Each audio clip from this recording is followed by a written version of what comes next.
Genetics is such a complex, detailed subject that I think it can be really overwhelming and daunting to stare directly into its eyes. Humans have so many genes we know nothing about, genes we have no clue how they work together, genes we don't even know exist yet, so it can be a little confusing to start there. An easier way to ease yourself into genetics is to look at animal breeding. It's on a controlled, smaller scale, and there's lots of new discoveries being made every day since so many people are in on this hobby. To get started, there's a few basic vocabulary terms you should probably know, but you've most likely already heard them in the context of some science class. Firstly, a recessive gene is a gene that must be carried by both parents to be passed down physically. The child may still have an allele for this gene, but it's not visible in their phenotype. A phenotype is the part of their genetics that we can observe, that we can see. A dominant gene only needs one allele to show itself in the phenotype. Got all that? Hopefully, because this might not make sense without understanding those terms. Here's the part that begins to expand off of basic science class knowledge. There's also two other ways a gene can present itself: codominant and incomplete dominant. Codominance means that both alleles present themselves in different parts of the body, and they don't overlap. This isn't very common in snakes. You'll really only see it in ball pythons. In ball pythons, there is a morph called a paradox. You can see how the colors and patterns from two separate morphs are combined into one, but they don't overlap. This is a really hard to find genetic mutation. It's important to note that while paradox is considered its own morph, not all of the morphs in it are the same. One might be a banana combined with a normal, and one might be a piebald combined with an albino. It's all called a paradox, but the morphs that combine to make the paradox can differ from snake to snake. Incomplete dominance means that both of the genes are applied, but not 100%. They look like a mix of their parents' genes. You can't look at any part of the body and find one gene completely there. Now, in snakes, there's two main types of genes we can observe: color genes and pattern genes. Both names are self-explanatory. Some examples of pattern genes are the clown gene in ball pythons. This gene makes the striping on their backs more uniform and less curly. It doesn't extend down their entire body. In boa constrictors, there's the jungle gene. This gene makes their saddles, especially in their tail, form together vertically rather than horizontally. Color genes are much more common and easier to observe. Albinism, melanistic, hypo, etc. are all examples of color genes. Some color genes can affect any species, such as being an albino. Other ones are especially bred into a species and really only work in the context of that species. Before we get into any man-made morphs, I want to talk about why these snakes look that way in the wild. Why are they built like that? Why is it beneficial to their survival? Knowing those things, you'll understand why they have those genes for certain colors or patterns in the first place. Ball pythons live in Central Africa, in tropical rainforests. They lay low on the ground, occasionally climbing into bushes or trees. They are pretty heavy-bodied and slow movers, so it makes sense that they're a dark brown to blend in with the forest floor. Their black stripes emulate sticks or dark patches of dirt as camouflage. Most of their prey remains down low, and they have no need to be super fast or super good climbers. That being said, they are oftentimes found climbing anyways, and their black striping helps them fit in with the bark on the trees. While ball pythons are a one-trick pony, and pretty much just terrestrial, boa constrictors are a jack of all trades. They are semi-arboreal, meaning that they climb pretty often, but don't exclusively live in the trees. They're also semi-aquatic, being able to hold their breath for up to an hour. They're also heavy-bodied, but have huge amounts of weight distributed so that they can climb and balance more easily. Even when they're not climbing, the Amazon has a lot of surprises, and it's helpful to be able to keep your balance no matter what you're doing. Their brown and tan patterning helps them to fit in with the forest around them, and their saddles oftentimes look cryptic and act as a way to confuse other animals or distract them. Their bright red tails might seem out of place in this green and brown forest, but they use their tails to lure in prey who are confused by the sun and bright red when the rest of their body is brown. Ball pythons all look pretty similar, but there are many localities of boas, all specialized to their homes. Some are more splotchy to blend into the ground. Some have different shaped saddles to emulate different plants in different regions.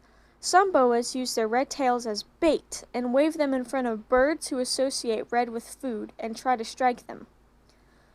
Others are more built for climbing than for living on the ground. It's pretty cool how advanced these animals are to playing with their strengths.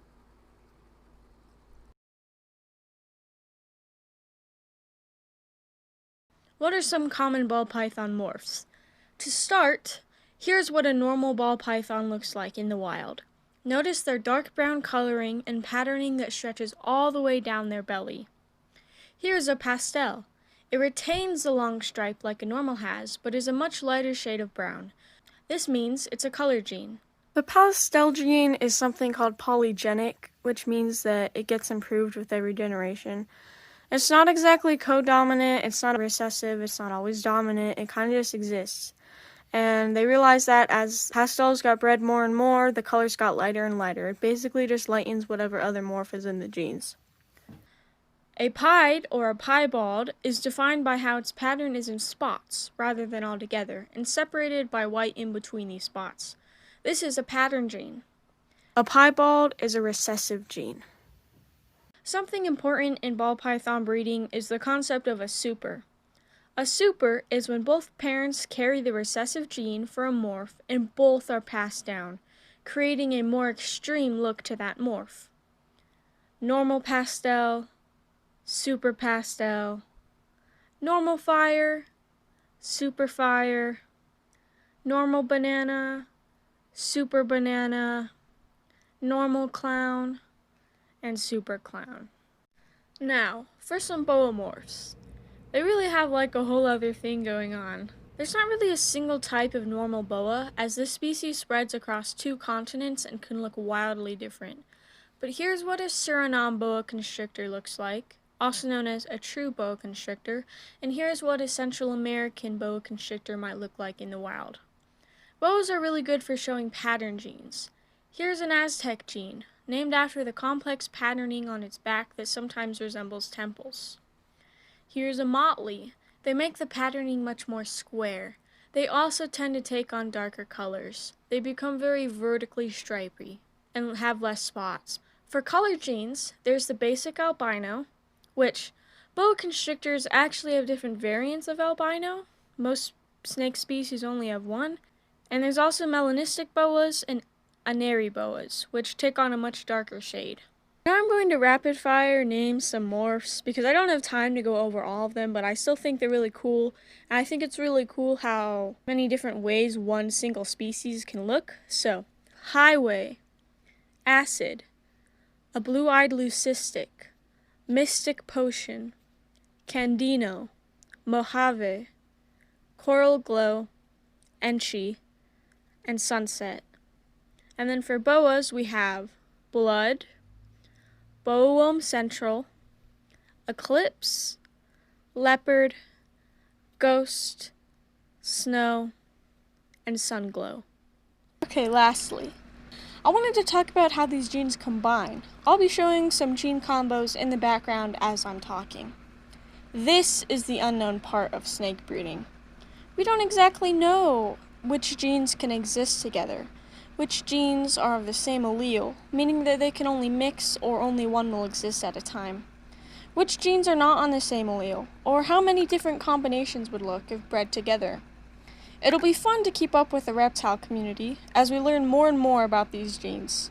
New genes are discovered, and it'll be fun to see a whole new generation of people, including myself, getting into these animals and just experiencing them. Okay, so for the final part of this video, I just wanted to show my personal reptiles. I have a ball python, a boa constrictor, a leopard gecko, and a giant day gecko. And they're all normals for their species. Here is KIIBO, my normal Colombian boa constrictor. He loves to climb, he loves to be handled. This is MITUNA. Got him a week ago, so I haven't I shouldn't be handling him yet, and I haven't handled him yet. But he's very pretty. He's either like a lighter colored brown normal, or he's a pastel. I'm not sure which one yet. This is fish stick. He's a normal leopard gecko, but he's really lightly colored. Like most leopard geckos are pretty bright yellow. He's a really pale yellow and almost looks white sometimes. He's a great eater. I have so many videos of him eating bugs. He's really cute. I love to hold him as well. And this is Kyle. He doesn't do much compared to everybody else because I can't handle him and he's arboreal, so he's constantly like climbing around. It's really cute. He eats baby food and worms. This concludes my video, like on the very basics of snake genetics. I really wanted to go further. Originally this video was like 25 minutes long. I had so much I wanted to say, but I realized that I probably shouldn't be playing a 25-minute video in class. So here's like a very simplified version where I rush over all the topics and then show off my animals because I think reptiles are very cool. Thanks for watching.